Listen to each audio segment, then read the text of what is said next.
अब बात करेंगे थाने जिले के कल्याण इलाके की, जहां कल्याण जिला एवं अतिरिक्त सत्र न्यायाधीश परवीन सैयद ने धोखाधड़ी के मामले में वांछित डॉक्टर प्रसाद साली और उनकी पत्नी वैशाली साली की अग्रिम जमानत याचिका खारिज कर दी है।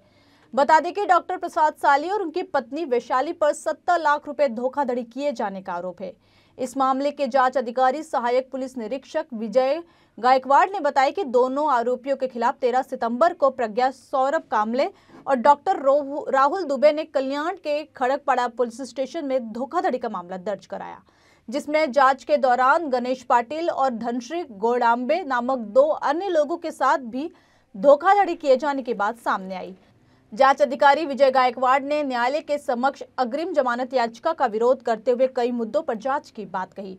कोर्ट ने दोनों पक्षों की दलीलें सुनी। शिकायतकर्ता की ओर से एडवोकेट हरीश हरिदास नायर ने अपना पक्ष रखा और अग्रिम जमानत याचिका रद्द करने की दलील दी। वहीं आरोपियों की ओर से एडवोकेट अमरेश जाधव ने उनके बचाव में अपना पक्ष रखा। दोनों पक्षों की दलीलें सुनने के बाद कल्याण जिला एवं अतिरिक्त सत्र न्यायाधीश परवीन सैयद ने डॉक्टर प्रसाद साली और उनकी पत्नी वैशाली साली की अग्रिम जमानत याचिका रद्द कर दी। जमानत याचिका रद्द होने के बाद अब दोनों की गिरफ्तारी तय मानी जा रही है।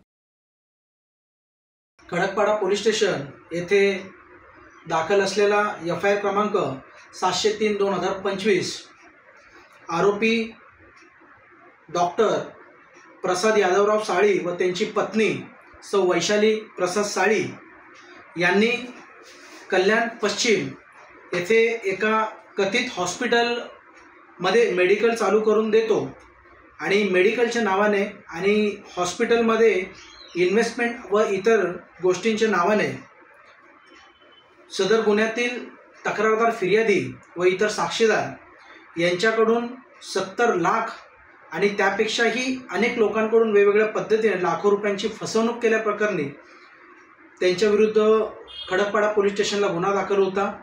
सदर गुन्ह्यामध्ये दोन्ही आरोपींनी माननीय सत्र न्यायालय कल्याण येथे अटकपूर्व जामीन अर्ज क्रमांक 2437/2025 असा दाखल केला होता आणि सदरचा अटकपूर्व जामीन अर्ज मेहरबान कोर्टाने दिनांक 19/11/2025 रोजी फेटाळलेला आहे।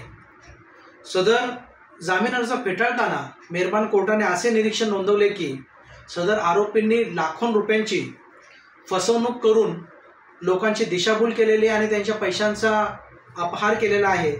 त्याचप्रमाणे सदरचा गुन्हा हा सिरियस असून सदरच्या गुन्ह्यामध्ये पोलिसांना तपास करणं अत्यंत गरजेचं आहे आणि दोन्ही आरोपींच्या अटकेची अत्यंत गरज याच्यामध्ये आहे।